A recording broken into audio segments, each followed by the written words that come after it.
Ladies and gentlemen, we have some massive news coming out from Marvel. Apparently, Disney has officially canceled the most recent iteration of their new Daredevil Born Again series that they were planning to release.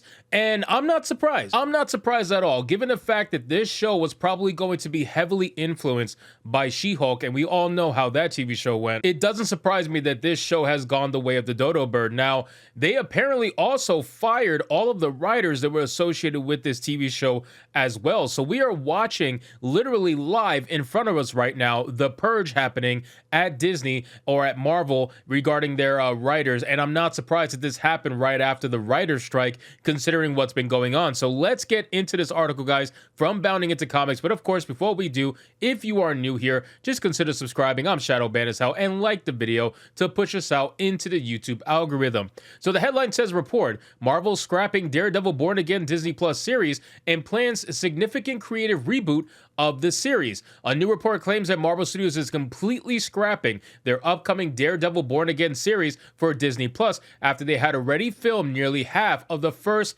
season's episode. Imagine having so little creative direction that you are halfway done with a season and you decide to scrap it because it's that bad. I mean, it goes to show just how bad their overall creative process is at Marvel. Like, we know that Marvel has been getting completely destroyed in terms of their quality ever since Phase 4 launched. It's been really bad. We all know that, and it seems like it's not getting any better, to the point where they had to basically nuke this show and start over from scratch. So it says the Hollywood Reporter's Boris Kitt claims that Kevin Feige and Marvel Studios executives are scrapping their Daredevil Born Again series after reviewing nearly half of the 18-episode show's footage while the series production was paused due to the Writers Guild of America strike that began back in July but was recently resolved and ended. According to Kit, Marvel Studios canned writers Chris Ord and Matt Corman, as well as all of the show's planned directors, as they plan a significant creative reboot of this series. However, while they have been removed as the series head writers, they are still part of this new show as executive producers. It's likely a similar case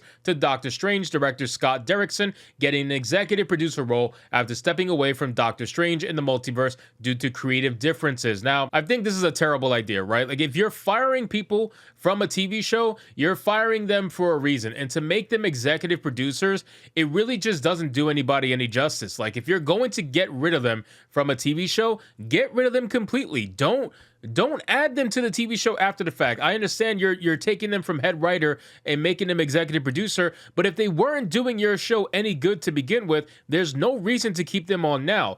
Obviously, Daredevil Born Again was going the way of She-Hulk. It's very obvious. Like, there's no reason to think that they were going to stay true to how it was in Netflix. They already cucked Daredevil in She-Hulk, making him do the walk of shame because they had to make She-Hulk look like a strong, independent woman that basically does everything men do. So they made him do the walk of shame, and they were going to continue to make him into a joke with the latest series. So why are they rebooting it? I don't really know. You can have a whole bunch of rumors swirling around. You could say, oh, they're trying to get rid of wokeness. Oh, they realized it wasn't going to get a lot of viewership, so it wasn't going to make them money. Oh, this, oh, that. You can come up with anything you want, but realistically, it's still Disney making it, right? It's still Marvel making it, and they're the ones who made all this nonsense to begin with. So yeah, they may be scrapping it for now, but don't get it twisted. They're going to absolutely change up Daredevil completely compared to how he was in Netflix. So it says Kit would also provide details on a now scrapped vision for the show, detailing sources say that Corman and Ord crafted a legal procedural that did not resemble the Netflix version, known for its action and violence. Exactly. See, that's exactly what I just said. Cox didn't even show up in costume until the 4th episode. However, while he reports that the show is undergoing a significant creative reboot of the series, he also claims that Marvel plans to keep some scenes and episodes, though other serialized elements will be injected.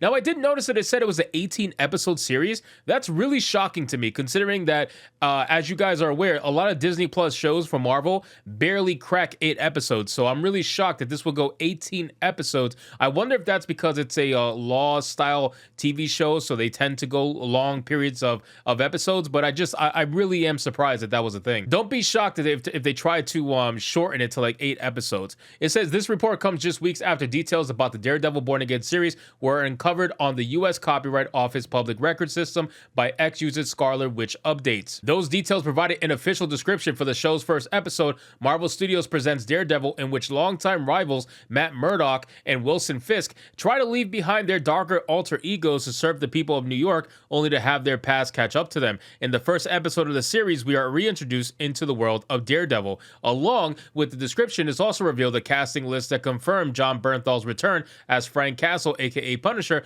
Other actors in their respective characters include Margarita Leveva as Heather Glenn, Michael Gandolfini as Daniel Blade, etc., etc., etc. The casting descriptions confirm the rumor that surfaced back in April from Can We Get Some Toast that Nikki M. James will be playing a race-replaced Christian McDuffie. Shocker. Shocker. Why is anybody... these race swaps, man, they are so unbelievably boring. You know what I mean? Like, they are the most boring, most expected, most obvious changes whenever a TV show is being remade or whenever an IP is being reintroduced, whatever you want to call it. You already know that there's going to be race swaps, right? And it's only ever one way. It's never the other way. Very rarely, if ever, you're ever going to see a original black character turn into a white character all of a sudden. But for some reason, skin color doesn't matter as long as it's a white character being turned into black. And it says, the scooper shared on Twitter, sources from the set of Daredevil Born Again have confirmed with me that Nikki James is playing Kirsten McDuffie. Yeah, this is definitely not the same character at Mark Waid and Paola Rivera also created McDuffie back in 2011 as a new assistant DA. She believed Matt Murdock was Daredevil and even aided him in carrying out his vigilante work. The two eventually became romantically involved. This casting list also appears to confirm that Deborah Ann Wall and Eldon Henson will not be returning to reprise their roles as Karen Page and Foggy Nelson. The Hollywood Reporter previously claimed that they would not be returning, noting in March, other actors from the Netflix Daredevil series are not expected to return. Deborah Ann Wall, Eldon, etc., etc., etc., are not in roll call for the Marvel series. They're claiming the same report from March that Bernthal will be reprising his role as Frank Castle is confirmed. So it seems like all the rumors regarding Daredevil has apparently been true. And unfortunately for Daredevil, it looks like it is going the way of the dodo bird as it is, and is going to be completely remade. Whether or not this makes it any better, I highly doubt it. I'm pretty sure it's just going to be another She-Hulk variant where it's trying to be another Law show just being told from a male perspective, whereas She-Hulk was obviously the opposite. So time will tell whether or not Disney and Marvel is going to make Daredevil into a thing that's worthy of note, but I highly doubt it given the track record. So anyway, guys, thank you so much for watching this video. I hope you did enjoy it, and if you did, consider leaving me a subscribe. I would greatly appreciate it. Don't forget to like the video, comment, let me know what you thought, and I'll see you guys on the next one. Hypnotic out.